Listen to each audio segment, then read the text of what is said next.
నీకైనా పెళ్ళం పిల్లలు ఉండేది ఆడవాళ్ళు అంట. నేనంటే కొట్టింది నా కొడుకు ఇష్టమైనట్టు కొట్టింది. ఏమంటే చంద్రబాబు నాయుడు మరి ఏమన్నానో నాకు అర్థం కాదు. చంద్రబాబు నాయుడు ఆ మంచితనంతో మేము అందుకే బయటికి వస్తారు 5 ఏళ్ళకే. ఎట్లా వస్తారో చంద్రబాబు నాయుడు లేకపోతే దాడుంది మీరందరూ.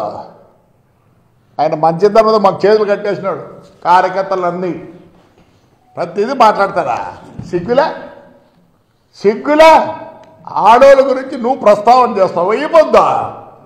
ఆ రోజు నా కోడలు నా భార్య ఆడోళ్ళు కదా. చిల్లర నా కొడుకులరా, చిల్లర బుద్ధులరా మీకు. పెట్టి పుట్టుండాలరా, బుద్ధి కూడా రావాలంటే నేను తిట్లేనే కూడా చెప్పమంటావంతా. History of your family. మీ నాన్న చైర్మన్, నేను చైర్మన్ పిలిచాడు రా. మేమంతా పోయి అప్పుడు ఆయన చైర్మన్ చేసినాం. ఆయన 30 సార్లకు ఏమో దీనికి ప్రెసిడెంట్గా ఉన్నాడు రా. ఎట్లా పుట్టేవారు నువ్వు? ఆడోళ్ళ గురించి మాట్లాడి ఇప్పుడు నీ కాడికి వచ్చేదానికే ఆడోళ్ళ సిగ్గులా? ధైర్యం ఉంటే పోయి పోరా. నా వాళ్ళు ధైర్యం ఉంటే పో, స్టేషన్ పోయి చేసుకోపో. నువ్వు చేయకపోతే నేను ఇప్పుడు పెట్టే అందరి మీద అంటే ఆ పొద్దు ఏముంది ఎవిడెన్స్ ఏముంది? అమ్మినోడి పేరు పెట్టలేవు నువ్వు. నా పర్మిట్లన్నీ ఇచ్చేస్తావు. ఈ పొద్దు వచ్చింది నీకు బాధ. సార్ చంద్రబాబు నాయుడు గారు వచ్చేపు ఎక్కడ టూర్ పోండి దయచేసి. కార్యకర్తలు విడిచిపెట్టి వాళ్ళు మీ మంచితనం అర్థం చేసుకోవడం లేదో. వీడు మాట్లాడతాడు ఆడిపిల్లల గురించి, ఆ గురించి, ఈ గురించి. వీడు బ్యాటరీ తక్కువ. వీడి కథ చాలా ఉంది. బ్యాటరీ తక్కువ నా కొడుకు. వాళ్ళు 3 సార్లు పెళ్లి చేసుకుంటే ఏమి మీ ఇంట్లో కాలే? వాళ్ళు పెళ్లి చేసుకుని మీరు మీ ఇంట్లో ఏం చేసినారు చెప్పకూడదు. నేనేంటన్నా వృత్తికి ఆరేసింది. ఆపోతే మంచోళ్ళు. చాలామంది కార్యకర్తలు ఇంకో విధంగా అనుకుంటున్నారు. ఏందబ్బా ఇట్లుందే అని. పెద్ద ఆయన ఎప్పటి నుంచో అభివృద్ధి అభివృద్ధి అభివృద్ధి అని పట్టుకున్నాడు. అభివృద్ధి ఏడ్చలే వాళ్ళ ఇంట్లో. లోకేష్, వాడి కొడుకు, ఏమే ఆయమ్మ, కోడలు, వాళ్ళ బంధువులు ఏడవలే. ఏం పనరా మీకు? అర్ధరాత్రిలో వచ్చి ఆ పెద్ద ఆయన్ని అవసరం అరెస్ట్ చేయి, పొద్దునే తీసుకెళ్ళు. నువ్వు జగన్ గారు కూర్చొని నమ్ముకుంటారు. ఈ బుద్ధి ఎందుకురా? ఈ బుద్ధి కూడా చెప్తాం. ఆడవాళ్ళు అవసరం లేదు, నేను కూడా చెప్తాను. ఏం చేస్తారు? మా ఇంట్లో మేము కూడా ఆడవాళ్ళ పేరుతో పెట్టుకున్నాం బస్సులు. మరి ఆ బుద్ధి రాలే నీకు. ఇది ఇవన్నీ ప్రూఫ్. జైలుకి పంపిస్తే ఎన్ని రోజులు వచ్చినారా? ఏం బిగినారు? పోరా, ధైర్యంగా పోరా. నువ్వు చేయకపోతే నువ్వు చేసినావు కాబట్టి ఈరోజు రక్తం చుక్కలేదురండి ఈ ముఖంలో. దరిద్రుడా. మినిస్టర్ పాపం 302 నావానికే. నీ అబ్బాయి ఈరోజు కూడా పిల్లోడు ఉన్నట్టున్నాడు రా మావాడు. కొల్లు రవీంద్ర మాట కూడా గట్టిగా రాదు కదా మా కొల్లు రవీంద్రకి. అచ్చెన్నాయుడు నాయుడిని అవసరం ఉండే ఆ బుద్ధి ఆనందించలే మీరు. నేను రిక్వెస్ట్ చేస్తారా, గుడ్డలు ఎంపి వీళ్ళ జీబులు కూడా ఎక్కించుకోబోతండి. బేడీలు వేసి దొంగలు పట్టబోతాడు. దొంగలు పట్టబోయేది అట్లే కదా. బేడీలు వేసి చైన్ వేసి చుట్టుకొని పోతా అంటారు రోడ్లో. ఆ పని చేయండి. నాకు అప్పటికైనా బుద్ధి వస్తుంది. నీది కాదురా గౌడౌన్. చూపిస్తుంది కదరా, నీదేరా ఇది గౌడౌన్ నీదే. ఈ భార్య పెడుతుంది జయసుధా. చెప్పు 1 ఎకరా 12 సెంట్లు ఉంది. చెప్పుకుంటే ధైర్యం కూడా లేదు కదా మీకు. చెప్పుకోండి రే, ధైర్యం చెప్పుకోండి. దొంగతనం చేసినామని. దొంగతనం చేయకపోతే పోయి ఇప్పుడే సర్వుడు కారా. Prove your self. I'm proving my self. అందుకే రాలే గడ్డం పెంచిన. ప్రూవ్ చేసుకున్న తర్వాత ఈ గడ్డం తీసేస్తా. సన్యాసం ఆడుకునుకుంటే అదన్నా మీ మాదిరే. నువ్వు కాదు చేసేది నా కేసులన్నీ. నా కేసు నువ్వు కాదా చేసినది. As a minister of transport ఏముంది ఎవిడెన్సా?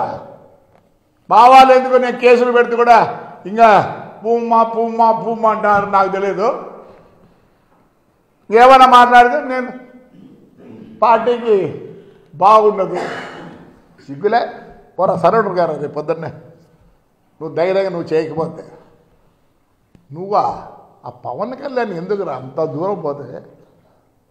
ఇప్పుడు ఆయన చెప్పినా అనుకో, సైకి ఇచ్చినా అనుకో, టాప్ లేపుతారు నిన్ను నీ ఫ్యామిలీని.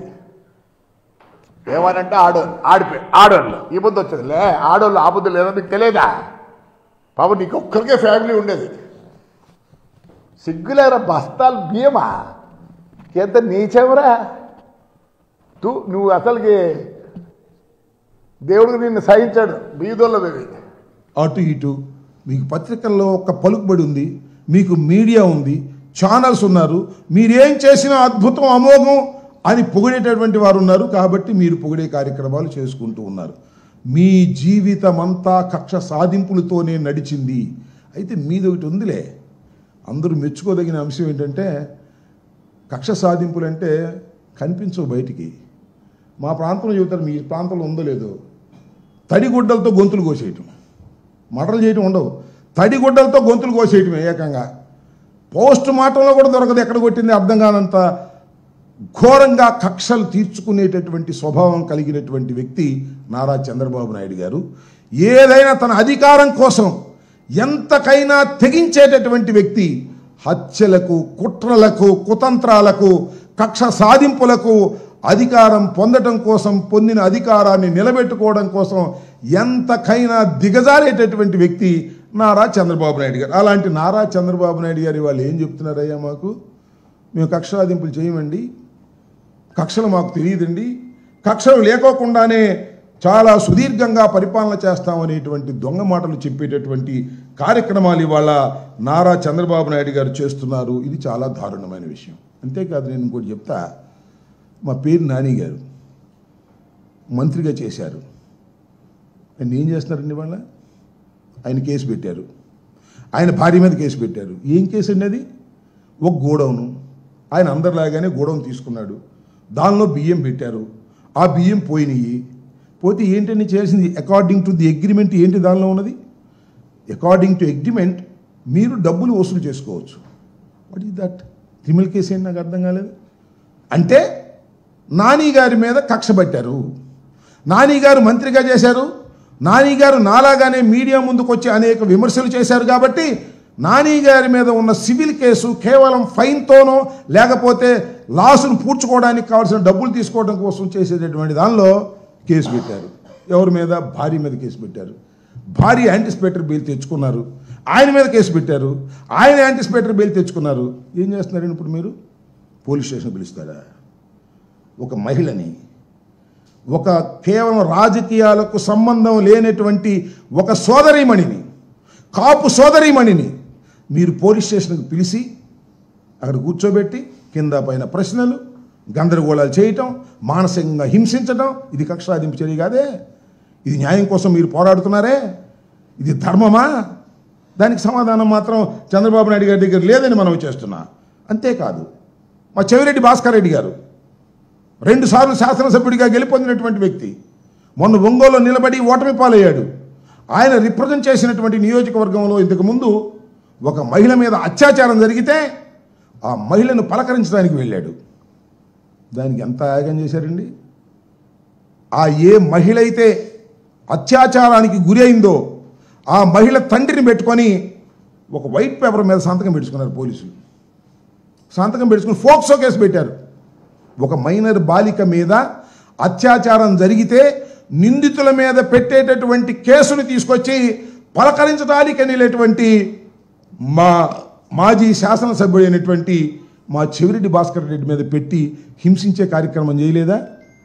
ఇదేమన్నా కక్షాదింపు చర్య కాదు అని అనగలుగుతారా అని మీరు అంటున్నా. ఇలాంటి మా నాయకుల మీద, ప్రతి వ్యక్తి మీద కేసులు పెట్టి అన్యాయమైన కేసులు, అక్రమమైన కేసులు, చట్టంలో నిలబడినటువంటి కేసులు పెట్టి మీరు వేధిస్తూ మమ్మల్ని భయపెట్టాలని ప్రయత్నం చేస్తున్నారు.